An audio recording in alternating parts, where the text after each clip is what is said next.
The morning started like any other in the Galactic Council chambers. Hundreds of alien delegates filled their seats, speaking in dozens of different languages through universal translators. But something felt wrong. The air seemed too quiet, too peaceful. Chancellor Morden looked at the empty human section with satisfaction. For 300 years, those seats had been filled with humans who never stopped talking.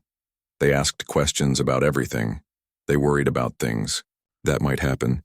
They made long speeches about being careful and thinking twice before making decisions. Today, for the first time anyone could remember, the humans were not there.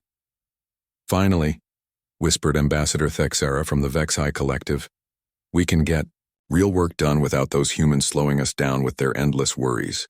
The other delegates nodded and made sounds of agreement. Everyone remembered Ambassador Yoon, the lead human delegate.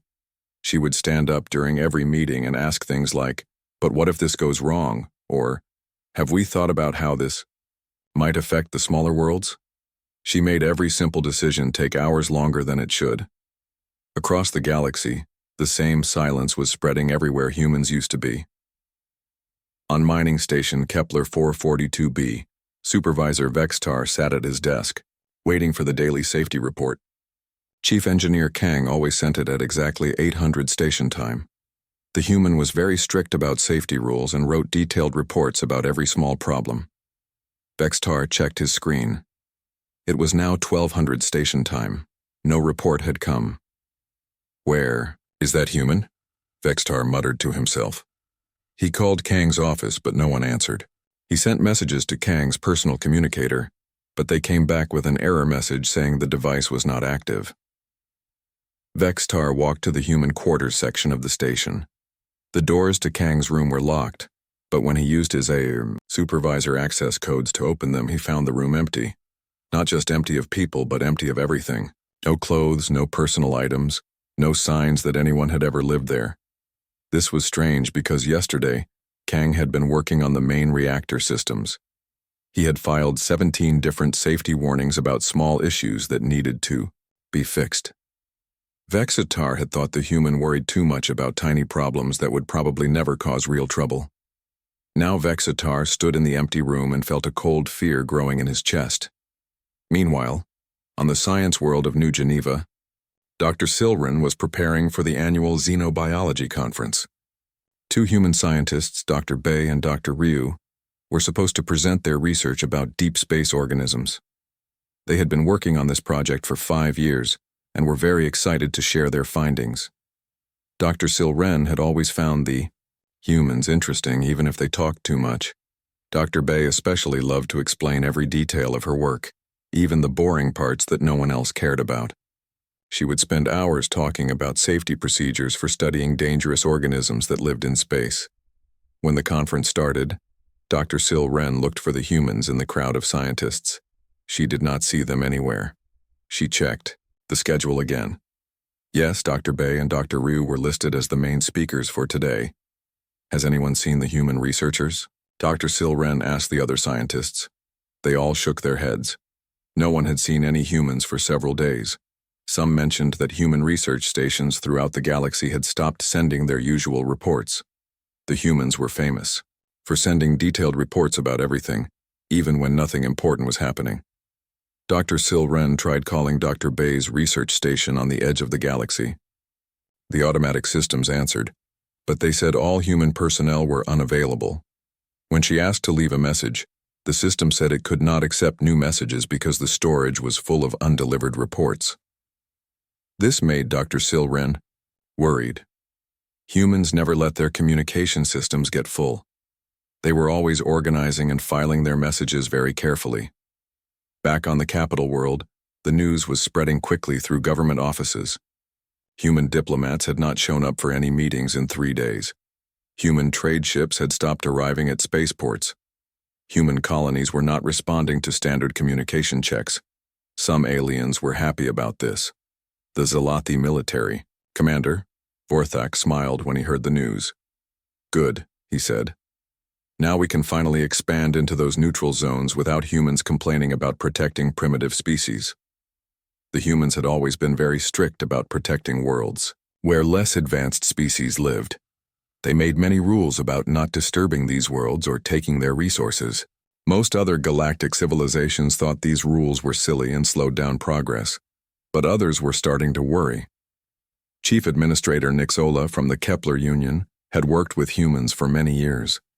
She knew they were very reliable, even if they talked too much. Humans don't just disappear, she told her staff. They always tell everyone their plans, usually in great detail. If they were going somewhere, they would have filed reports about it months in advance. Nixola tried to contact human worlds directly. The communication networks were still working, but no humans answered. The automated systems were running perfectly, keeping the lights on and maintaining life support. But there were no people anywhere. On a human cargo ship that had just arrived at Vega Station, dock workers found something very strange. The ship's cargo holds were full of supplies, and all the shipping documents were perfectly organized. But the crew quarters were completely empty, not just empty of people, but cleaned out as if no one had ever lived there. The ship's computer logs showed that it had been flying on automatic systems for the past 4 days. The last entry made by a human crew member was from Captain Lee, who had written a simple message, beginning final protocols. Take care of yourselves. No one understood what final protocols meant. As the days passed, more evidence appeared. Human research stations throughout the galaxy had been abandoned, but not in a hurry. Everything was organized and shut down properly. Important research data had been carefully backed up and stored in secure systems. It was as if the humans had planned to leave and wanted to make sure their work would not be lost. But where had they gone? Some aliens began searching human colonies for clues. They found the same thing everywhere: empty buildings, working automated systems, and no signs of struggle or emergency. The humans had simply vanished, taking only their personal belongings and leaving everything else in perfect order. Chancellor Morden called an emergency meeting of the Galactic Council. The chamber felt strange without the constant sound of human voices asking questions and making suggestions. The silence that had seemed so pleasant at first now felt heavy and wrong. "We need to find out what happened to the humans," Morden announced. "They may have been annoying, but they were citizens of this galaxy. We have a duty to make sure they are safe." But even as he said this, Morden felt relieved. Without humans constantly worrying about every decision, the government could work much faster. They could finally approve all those projects that humans had been blocking with their safety concerns and environmental studies. Deep in space, automated human monitoring stations continued their work. They sent out scanning beams in all directions, watching for dangers that might threaten the galaxy. These stations had been built by humans over many years, and most aliens thought they were unnecessary. After all, what dangers could there be in empty space? The stations kept working perfectly, following programs written by human engineers like Kang and scientists like Dr. Bay. But now there were no humans to receive their reports or understand what the data meant.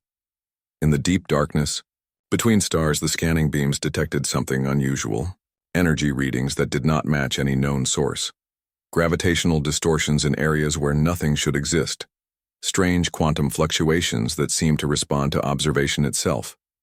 The automated systems dutifully recorded all this information and tried to send alerts to human command centers. But the humans were gone, and there was no one left who understood why these measurements were important. The galaxy continued turning as it always had. Trade flowed between worlds, civilizations grew and prospered, and life went on as normal. But something had changed. The constant background noise of human voices was gone, leaving a silence that seemed to stretch across the stars themselves. Most aliens were happy about this silence. They thought it meant progress and efficiency. They had no idea that the silence was about to become the most dangerous thing the galaxy had ever faced. 3 months had passed since the humans disappeared, and the galaxy was celebrating. Chancellor Morden stood on the grand balcony of the council building, looking out at crowds of cheering aliens below. Colorful banners hung between buildings, and music played from speakers on every street corner. The celebration had been going on for 3 days straight. "Citizens of the galaxy," Morden spoke into his microphone, his voice carrying across the capital city. Today marks the beginning of a new age, an age of progress without obstacles, an age of growth without limits, an age of prosperity without the constant questioning that held us back for so long. The crowd cheered louder. Many of them held signs with messages like, "Finally free and no more human delays." In the past 3 months, everything had changed. The Galactic Trade Federation reported profits that were higher than any year in recorded history. Without humans constantly complaining about worker safety and environmental protection, companies could mine asteroids faster, harvest resources more efficiently, and expand their operations without endless paperwork and safety inspections. Commander, Vorthek of the Zelathi Empire had wasted no time. His fleets were already moving into the neutral zones that humans had protected for centuries. These areas were rich with valuable minerals and inhabited by primitive species that could be easily controlled or relocated. The humans always said, "We needed to respect the rights of these backward civilizations," Vorthak told his officers as they prepared for another expansion mission. But rights are something advanced species earn through progress and strength. These primitives contribute nothing to galactic civilization. His ships landed on 3 different worlds in the past month. The primitive aliens living there were confused and frightened, but they had no technology to resist. Vorthak's forces quickly set up mining operations and began extracting valuable resources that had been untouched for thousands of years. On the industrial world of Mechanus Prime, Chief Engineer Luxara was overseeing the dismantling of a human monitoring station. These stations were scattered throughout the galaxy, and most aliens had always wondered what they were really for. The humans claimed they were watching for deep space anomalies, but no one had ever seen any anomalies that mattered. "Look at all this advanced technology," Luxara said to her team as they carefully removed sophisticated scanning equipment from the station. The humans built hundreds of these stations and just left them running, watching empty space. What a waste. The technology was incredibly valuable. Human engineering was known throughout the galaxy for being both advanced and reliable. Luxara's company was selling the equipment to the highest bidders, making enormous profits. "I never understood why humans were so paranoid about space," one of Luxara's workers said as he disconnected a quantum field generator. "They acted like something dangerous was hiding out there waiting to attack us, but space is just empty. Everyone knows that." Luxara nodded in agreement. She had dealt with humans for many years in her engineering work, and they were always worried about impossible scenarios. They built safety systems on top of safety systems, backup plans for their backup plans, and monitoring equipment for threats that existed only in their imagination. "Humans see danger everywhere," she said. "That's why they never accomplished as much as they could have. They spent too much time preparing for problems that would never happen." Meanwhile, on the science world of New Geneva, Dr. Silren was cleaning out the abandoned human research facilities. The humans had left behind enormous amounts of data, carefully organized and stored in multiple backup systems. Dr. Silren was trying to understand what they had been working on. Most of the research seemed to focus on deep space phenomena. Dr. Bay and her team had been studying something they called quantum intrusion events. The files were full of complex mathematics and theories about extra-dimensional physics that Dr. Silren found difficult to understand. These humans were brilliant, Dr. Silren muttered to herself as she read through Dr. Bay's research notes, but they seemed obsessed with threats that don't exist. Look at all this work they did on reality stability monitoring. What does that even mean? She found thousands of reports about anomalous readings from deep space. The humans had been tracking strange energy signatures, gravitational distortions, and quantum fluctuations for decades. But when Dr. Silren checked current sensor data from the same regions, everything looked normal. They must have been seeing patterns in random noise, she decided. Humans were known for finding meaning in meaningless data. Dr. Silren was about to delete the files to make room for more useful research when something caught her attention. One of Dr. Bay's final reports mentioned accelerating instability in sectors where monitoring coverage has been reduced. This was strange because monitoring coverage had been reduced in many areas over the past 3 months as human stations were shut down or dismantled. Dr. Silren decided to keep the files, just in case they might be useful later. Across the galaxy, the celebration continued. The Vexhi Collective announced that they had increased their energy production by 40% by removing human safety restrictions. The Althorian Trade Guild reported that shipping times had improved dramatically without human customs inspections that checked for dangerous cargo that usually turned out to be harmless. Even smaller civilizations were benefiting. The Kepler Union, led by Chief Administrator Nixola, had expanded their territory into 3 systems that humans had previously declared off-limits for development. Nixola had always respected the humans, but she had to admit that their absence made governing much easier. "We don't have to spend months debating every decision anymore," Nixola told her council. "We can see a problem and solve it quickly, without humans asking endless questions about long-term consequences and unintended side effects." The council members agreed. In the past 3 months, they had built new trade routes, established mining operations, and signed beneficial agreements with other civilizations. All of this would have taken years if humans had been involved, with their constant demands for environmental studies and cultural impact assessments. But Nixola still felt uneasy sometimes. She had worked closely with human diplomats for many years, and she knew they weren't just being difficult for no reason. They genuinely believed their caution was necessary to protect the galaxy from dangers that others couldn't see. Maybe they were wrong about most things, Nixola thought to herself. But they were right about some things too. I just hope we can tell the difference. On the mining station Kepler 442b, Supervisor Vextar was enjoying the most productive quarter in the station's history. Without Chief Engineer Kang constantly filing safety reports and demanding equipment inspections, the mining operation ran at maximum efficiency. Vextar had removed most of the safety protocols that Kang had installed over the years. The human had been obsessed with preventing accidents that had very low probability of occurring. He made workers wear extra protective gear, installed expensive backup systems for equipment that rarely failed, and required constant monitoring of radiation levels that were well within safe limits. Humans were afraid of their own shadows, Vextar said to his new head engineer, a practical Zelathi who focused on results rather than theoretical risks. They saw danger in everything, even in simple mining operations that civilizations have been doing safely for thousands of years. Production. Numbers were up, costs were down, and the station's parent company was very pleased. Vextar was expecting a promotion and bonus at the end of the year.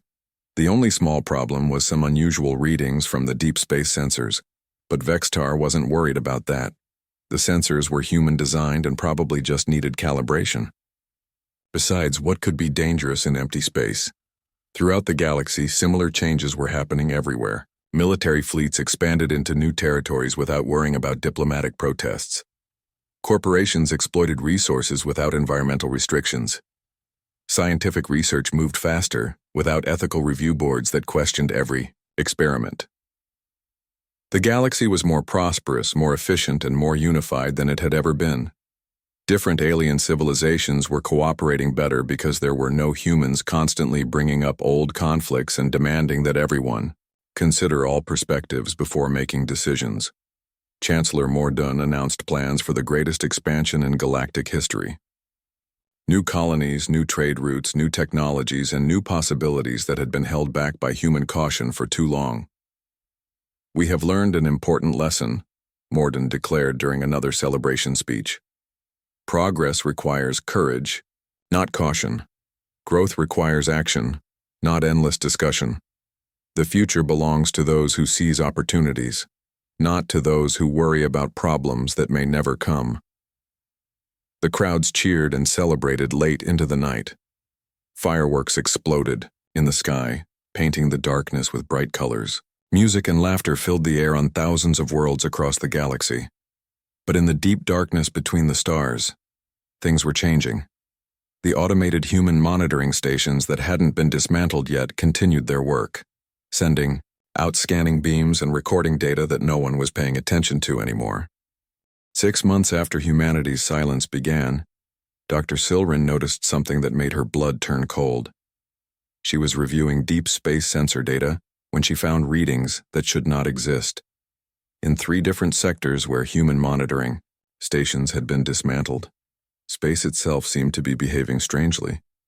Energy levels were fluctuating in patterns that made no sense according to known physics. This can't be right, Dr. Silren muttered, checking her instruments again. But the readings were consistent across multiple sensors and different time periods. Something was definitely wrong. She pulled up the old human research files she had saved from Dr. Bay's laboratory. The more she read, the more worried she became. Dr. Bay had been tracking similar anomalies for years, and her notes suggested these readings were not random errors, but signs of something dangerous. Dr. Silren tried calling other scientists to discuss the data, but most of them were too busy with their new projects to pay attention to minor sensor glitches. The galaxy was more prosperous than ever, and no one wanted to waste time worrying about theoretical problems.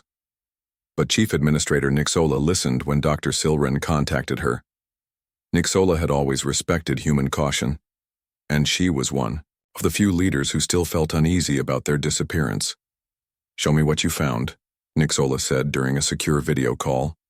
Dr. Silren shared her data on the screen.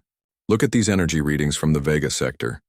3 weeks ago, the Vex-High Collective dismantled the human monitoring station there. Since then, we've been detecting strange fluctuations that seem to be getting stronger every day." Nixola studied the numbers carefully. She wasn't a scientist, but she had learned to read sensor data during her years of working with human researchers. "These patterns look familiar somehow. Didn't the humans warn us about something like this before?" "Yes," Dr. Silren replied.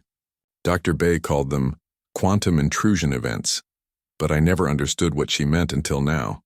I think space itself is becoming unstable in areas where the human monitoring systems were removed." That same week, strange incidents began happening throughout the galaxy.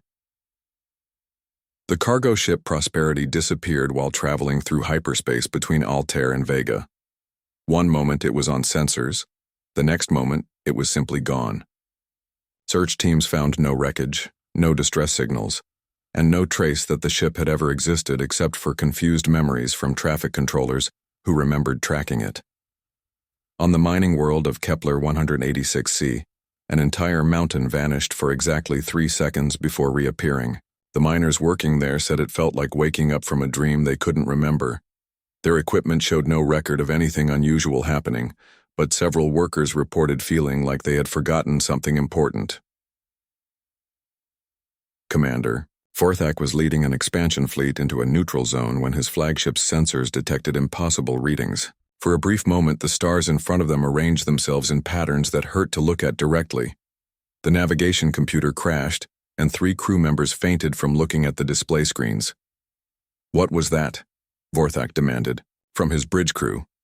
"Unknown, sir," his sensor officer replied, his voice shaking.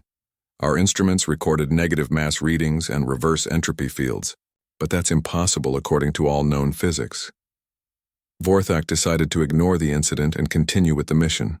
The Zalathi Empire had never been stopped by mysterious sensor glitches, and he wasn't about to start worrying now. But privately, he wondered if the humans had known about these phenomena and chosen not to expand into certain areas for good reasons. Back on Proxima Centauri III, a former human colony world, something even stranger was happening. The automated, defense systems that had been dormant since the humans disappeared suddenly came online without any external command. Security Chief Lothak was sent to investigate with a team of technicians. They found the colony's underground levels sealed by blast doors that no one knew existed. When they finally cut through the barriers, they discovered vast facilities that went deep into the planet's core. "How long have these been here?" Lothak asked his technical specialist. "Based on the construction materials and energy signatures, at least 30 years, the specialist replied. "But there are no records of the humans building anything this extensive. They always filed detailed construction reports for everything. The facilities contained technology that was far more advanced than anything the galactic community had seen before. Massive quantum field generators created barriers around the planet.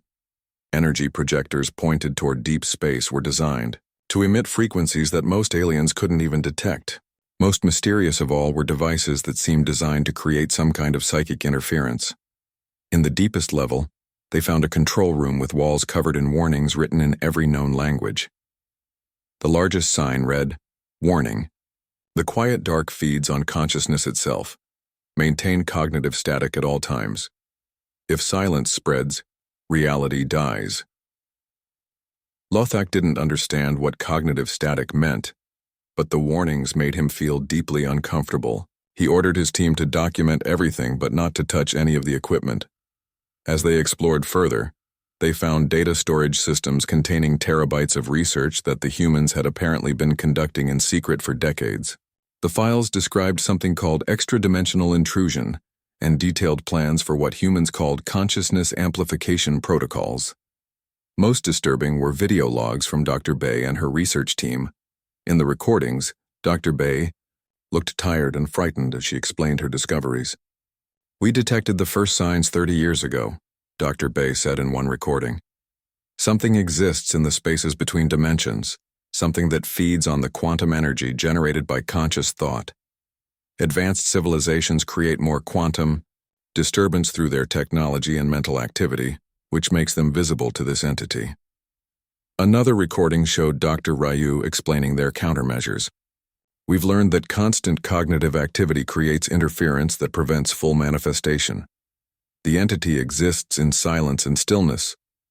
As long as conscious minds keep thinking, questioning, and communicating, it cannot fully enter our reality." The final recording was from Ambassador Yoon, made just days before the humans disappeared. She looked directly into the camera with sad but determined eyes. "We tried to protect the galaxy through diplomacy and safety protocols, but no one would listen. They thought our caution was unnecessary, our questions were annoying, our warnings were paranoid. Now the entity is getting stronger, and we must take more drastic action." She paused, looking at something off camera before continuing. "We are implementing the final protocol. All human personnel will enter quantum isolation to starve the entity of the psychic energy it needs. This will give the galaxy time to understand the threat and develop their own countermeasures. But we cannot maintain isolation forever. Eventually, others will need to take our place as the galaxy's cognitive defenders." The recording ended with Ambassador Yoon adding quietly, "We tried to warn you through words. Now we must warn you through our silence. Please learn from our sacrifice before it's too late." Lothak sent copies of all the data to the Galactic Council immediately. Within hours, emergency meetings were being held on every major world. The evidence was overwhelming. Humans had discovered a threat that existed beyond normal space and time, and their disappearance was actually a desperate attempt to protect everyone else. But it was almost too late. The quantum isolation that was keeping humanity alive was also slowly killing them. According to their own data, they could only maintain the barriers for another year at most before their life force was completely consumed. Chancellor Morden called for an immediate end to all celebration activities and ordered every monitoring station in the galaxy to begin scanning for the anomalies the humans had been tracking. The results were terrifying. The strange energy readings were appearing in dozens of sectors. Ships were disappearing more frequently. Entire star systems were experiencing reality fluctuations where fundamental constants of physics temporarily changed. Several primitive worlds had simply vanished from sensors, leaving behind confused memories and empty space that reality seemed to be struggling to fill. Dr. Silren worked around the clock with teams of scientists from every major civilization, trying to understand Dr. Bay's research and figure out how to continue humanity's work. But the human science was decades ahead of anything the rest of the galaxy had developed. "We're like children trying to understand adult concepts," Dr. Silren told Nick Sola during one of their emergency meetings. "The humans spent 30 years preparing for this threat while the rest of us ignored their warnings. Now they're dying to save us and we don't even know how to help them." The worst part was the growing realization that humanity's annoying traits had actually been protective behaviors. Their constant questions forced other species to think more deeply about problems. Their endless safety protocols prevented the kind of rapid development that attracted the entity's attention. Their diplomatic discussions created the cognitive static that kept the quiet dark from noticing their dimension. 1 year after humanity's silence began, The quiet dark finally broke through into normal space. It didn't come as an invasion fleet with ships and weapons. It didn't announce itself with threats or demands. Instead, it emerged as something far more terrifying, an absence that spread like a disease through the fabric of reality itself. The first sign appeared in the Vega sector, where the Vex High Collective had dismantled a human monitoring station 9 months earlier. Commander Vorthak was leading a routine patrol when his sensors detected something impossible. "Sir," his navigation officer reported, voice trembling. "The star Vega is gone." Vorthak looked at his display screens. Where the bright star should have been, there was nothing. Not empty space, not darkness, but an absence so complete that it hurt to look at directly. The area where Vega had existed seemed to fold in on itself, creating patterns that made his crew feel sick and confused. "That's impossible," Vorthak said. "Stars don't just disappear. Run a full sensor sweep." But the sensors couldn't detect anything in the area where Vega used to be. More disturbing, the crew members who had been monitoring that sector couldn't remember exactly what they had been watching. They knew something important was missing. But when they tried to remember what it was, their minds slid away from the thought like water off glass. Within hours, similar reports came from across the galaxy. The mining station Kepler 442b, where Supervisor Vextar had removed all of Chief Engineer Kang's safety protocols, simply ceased to exist. One moment it was there on sensors, the next moment there was nothing. The supply ships that had been traveling to the station arrived at empty coordinates and found their crews couldn't remember what they had been delivering or where they had been going. The quiet dark wasn't destroying things in the traditional sense. Instead, it was making them never have existed at all. Reality itself was being edited, with entire star systems, space stations, and worlds being removed from the timeline as if they had never been there in the first place. But the most horrible part was that consciousness itself could sense the loss.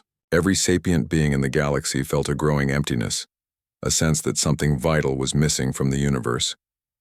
They couldn't remember what had been lost, but the absence felt like a wound in their souls. Dr. Sil Wren worked frantically in her laboratory trying to understand what was happening by studying the human research files. The more she learned, the more terrified she became. "It feeds on consciousness," she explained to the emergency council that Chancellor Morden had assembled. "Every thinking mind in the galaxy generates quantum energy simply by being aware. The quiet dark consumes this energy, and as it grows, stronger it can reach back through time and space to unmake the sources of that energy." "You're saying it's erasing civilizations from history?" asked Chief Administrator Nixola. "Worse than that," Dr. Sil Wren replied. "It's making them never have existed while leaving us with just enough memory to know something is missing. It's torture on a cosmic scale." The assembled leaders looked at each other with growing horror. They had all felt the strange emptiness, growing stronger each day, the sense that the galaxy was becoming smaller and lonelier without any clear reason why. Chancellor Morden tried to organize a military response. But how do you fight an enemy that exists in the spaces between thoughts? The Galactic Fleet fired every weapon they had at the areas where the quiet dark was strongest. But their attacks passed harmlessly through spaces that shouldn't exist. The entity wasn't bound by physical laws. It lived in the quiet moments between heartbeats, in the pause between words, in the silence between thoughts. Every time someone stopped thinking for even a moment, it could slip a little further into reality. As weeks passed, the disappearances accelerated. Entire civilizations vanished overnight, leaving behind only confused memories and the growing sense of loss. The Althorian system, home to 12 billion sentients, was erased so completely that most people couldn't remember it had ever existed. Only scattered references in old documents and the persistent feeling that something important was missing suggested it had been there at all. The Zalathi Empire lost 3/4 of their territory in a single day. Commander Vorthak found himself commanding a fleet that was supposed to protect worlds he couldn't remember, fighting an enemy he couldn't see or touch. His military training was useless against something that attacked consciousness itself. We need to understand the human countermeasures, Dr. Silren told the remaining leaders during an emergency meeting. Half the seats in the council chambers were empty, but no one could remember who was supposed to be sitting in them. She had been studying Dr. Bay's research around the clock, trying to decode the humans' last desperate plan. What she found was both brilliant and heartbreaking. The humans discovered that the quiet dark can only fully manifest in silence and stillness, she explained. Constant mental activity, especially questioning, curiosity, and communication, creates what they called cognitive static. This interference prevents the entity from establishing a stable connection to our reality. So that's why humans were always talking, always asking questions, Nixola realized. They weren't being annoying. They were protecting us. For 300 years, human diplomatic chatter and endless debates created a background level of mental noise that kept the quiet dark at bay, Dr. Silren confirmed. When they went silent to enter quantum isolation, that protection disappeared. The truth was devastating. Every time humans had asked, "But what if something goes wrong?" they had been generating the kind of mental activity that kept reality stable. Their safety protocols, their environmental concerns, their endless questions about consequences and alternatives had all been forms of consciousness that the quiet dark couldn't tolerate. Now, with humanity locked in quantum isolation and slowly dying, there was no one left to maintain the cognitive static that protected the galaxy. But the humans had left behind one final gift, a complete plan for how other species could take over their role as reality's defenders. Dr. Silren found the protocol buried deep in Dr. Bay's files. It was labeled Emergency Consciousness Amplification Procedure and came with a message from Ambassador Yoon that made Dr. Silren weep when she read it. If you are reading this, then the quiet dark has begun its final manifestation, and we have failed to contain it through isolation alone. We are probably dying or already dead. But there is still hope. Consciousness itself is the weapon against this enemy. Not advanced technology, not military force, but the simple act of thinking, questioning, and communicating, the message continued. Every sapient mind must learn to generate the kind of mental noise that humans produce naturally. Ask questions about everything, debate meaningless topics, wonder about impossible things. Fill every moment with curiosity and communication. The entity cannot exist where consciousness is loud and active. We tried to teach the galaxy to think like humans for centuries, but no one wanted to learn. They thought our caution was paranoia, our questions were interruptions, our concerns were obstacles. Now you must learn, or everything conscious in this universe will be consumed by silence. The final part of the message revealed the location of the human isolation facility. It was hidden in a quantum bubble between dimensions, accessible only through coordinates that Ambassador Yoon had encrypted in the Galactic Communication Network months before the humans disappeared. We cannot hold the barriers much longer, the message concluded. Our life force is nearly exhausted from maintaining isolation, but if the surviving species can learn to generate sufficient cognitive static, we can release the barriers and add our remaining consciousness to the galaxy's defense. This is our final gift to the universe that we loved, despite its refusal to listen to our warnings. Dr. Silren looked around the nearly empty council chamber. More than half the galaxy's civilizations had already been consumed by the quiet, dark, erased from existence so thoroughly that only ghosts of memory remained. The survivors huddled in the few sectors where automated human systems were still generating weak protective fields. We have to try, she told the handful of remaining leaders. We have to learn to think like humans, to question everything, to fill the silence with the kind of mental noise they generated for 3 centuries. But even as she spoke, Dr. Silren wondered if it was already too late. The quiet dark was growing stronger every moment, feeding on the silence that had replaced humanity's constant chatter. And somewhere in the space between dimensions, the last humans were dying alone, their sacrifice unrecognized until it was almost too late to matter. The galaxy that had celebrated humanity's silence was about to discover that silence, in the end, was death itself, and the only way to survive was to become as gloriously, annoyingly, persistently noisy as the species they had thought talked too much. The question now was whether anyone could learn to generate enough cognitive static to fill the void that humanity's absence had created, or if the universe would fall silent forever, consumed by the hungry darkness that lived in the spaces between thoughts. 2 years had passed since humanity first went silent, and the galaxy was dying. Dr. Sil Ren stood in the command center of the last major space station, still protected by functioning human quantum generators. Through the viewports, she could see the edge of reality itself, where normal space ended and the quiet dark began. It looked like nothing, but somehow worse than nothing, an absence that made her eyes water and her mind recoil. 90% of galactic civilization was gone.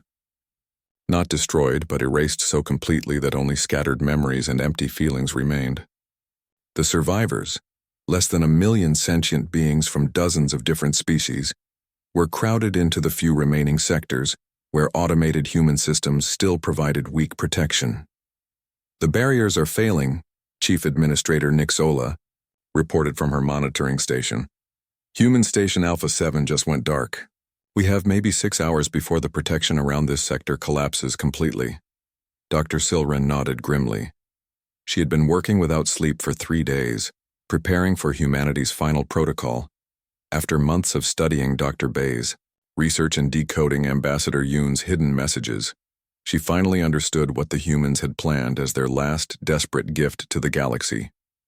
The coordinate data that Ambassador Yoon had encrypted in the communication network led to a location that existed between dimensions. Using modified human transportation technology, Dr. Silren had assembled a small expedition team to find the source of humanity's sacrifice.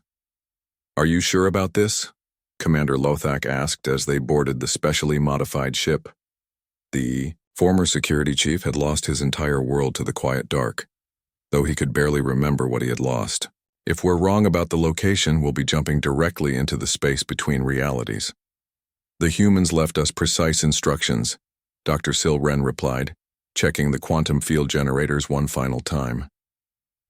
Ambassador Yoon knew this day would come. She prepared for it even while hoping it would never be necessary. The ship engaged its modified engines and slipped sideways out of normal space. The journey felt like falling through dreams made of mathematics, past layers of reality that existed only in the spaces between thoughts. For a terrifying moment, Dr. Silren felt the quiet dark pressing against her consciousness, trying to make her forget why she was there or what she was looking for. But then they emerged into a pocket of stabilized space-time, and she saw humanity's final refuge. New Terra Station existed in a quantum bubble barely large enough to contain it. The station was beautiful and terrible at the same time, a crystalline structure that seemed to be made of solidified thought and crystallized time. Energy barriers surrounded it like soap bubbles made of light, and Dr. Silren could feel the incredible mental strain required to maintain such a refuge between dimensions. Inside the station, they found humanity's last survivors. The humans were arranged in rows of crystalline chambers that kept them alive but barely conscious. Their bodies were thin and pale, their life force slowly being consumed by the mental effort required to maintain the quantum isolation. But they were still alive, still thinking, still generating the cognitive static that was keeping the quiet dark from fully consuming reality. At the center of the chamber, Dr. Silren found Ambassador Yoon. The human diplomat looked ancient, though she couldn't have aged more than 2 years. Her hair had turned completely white and her face was marked by lines of exhaustion and sacrifice. But her eyes were still alert, still intelligent, still filled with the stubborn determination that had made humans so annoying and so necessary. "You came," Ambassador Yoon whispered, her voice barely audible. We weren't sure anyone would understand the message in time." "We understand now," Dr. Silren replied, kneeling beside the chamber. "We know what you've been doing, what you've sacrificed. But we need your help for the final protocol." Ambassador Yoon's eyes closed for a moment, and Dr. Silren could feel the incredible mental effort it took for her to focus. Around the chamber, the other humans were barely conscious. their minds locked in the endless task of maintaining barriers against an entity that wanted to consume consciousness itself. The protocol, Ambassador Yoon managed to say. Every conscious mind in the galaxy must think together, ask questions, debate, wonder, fill the silence with noise. Dr. Silren nodded. She had studied the plan for months, but hearing it from Ambassador Yoon herself made it real in a way that academic research never could. But you can't participate, Dr. Silren said sadly. If you drop the isolation barriers, the quiet dark will consume you before the protocol can begin. We know, Ambassador Yoon replied. We always knew this would be the price. Humans must stay silent so others can learn to be loud. Through the station's communication systems, Dr. Silren could hear the other dying humans. Dr. Bay was muttering scientific theories in her sleep, her unconscious mind still generating the kind of analytical thinking that created cognitive static. Commander Kang was reviewing safety protocols, his engineering mind automatically checking and rechecking systems even while his body was barely alive. Dr. Ryu was mumbling mathematical equations, his consciousness producing the complex thought patterns that kept reality stable, even dying, even sacrificed. The humans were still doing what they had always done, thinking, questioning, analyzing, and protecting the galaxy through the simple act of being relentlessly, annoyingly conscious. Dr. Silren returned to the last safe sector and began the most important communication broadcast in galactic history. Using every remaining transmission system, she reached out to the scattered survivors across the dying galaxy. Citizens of all species, she began. This is Dr. Silren with the final protocol from humanity. In exactly 1 hour, every conscious mind must participate in coordinated cognitive amplification. You must think as loudly as possible, ask questions about everything, debate topics that don't matter, wonder about impossible things, fill every moment with curiosity, communication, and consciousness. She paused, looking at the faces of the survivors gathered around her, aliens from dozens of species who had learned too late what humanity had been trying to teach them for centuries. The humans called this cognitive static, she continued. For 300 years they generated this mental noise naturally through their constant questions, their endless debates, their annoying habit of worrying about everything. They were protecting us without us even knowing it. Now we must learn to protect ourselves by thinking like humans. The response was immediate but chaotic. Different species began trying to generate the kind of mental activity that humans produced naturally, but most of them struggled with concepts that were alien to their normal thought patterns. The Vexhi, who preferred efficient communication, had difficulty with meaningless debates. The Zalathi, who valued decisive action, struggled with asking questions that had no practical answers.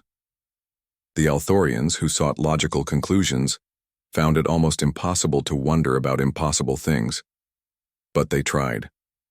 Across the remaining sectors of the galaxy, millions of alien minds began forcing themselves to think in ways they had never thought before. They asked what-if questions about everything. They debated whether red was better than blue for no reason, except to make mental noise. They wondered what it would be like if gravity worked backwards or if time ran in circles.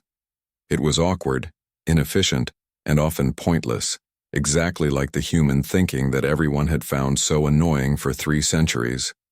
And slowly, impossibly, it began to work. Dr. Silren monitored the quantum field readings as the galaxy's survivors learned to generate cognitive static.